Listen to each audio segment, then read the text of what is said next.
好，大家好，咁今次呢，就要介紹呢部我嘅2005年頭文字 D 嘅 AE86，即係藤原拓海收嗰部。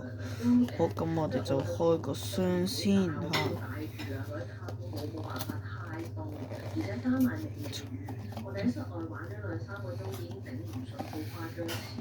咁我哋好，咁就開咗啦，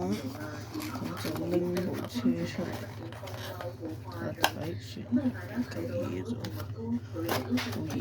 得拆咗出嚟啦，呢部就係 AE86啦，呢部就係嗰部 AE86藤原拓海嘅神車，呢部呢，就有個藤原豆腐店嗰個燈啦。跟住呢個後邊前面有個車頭蓋啦，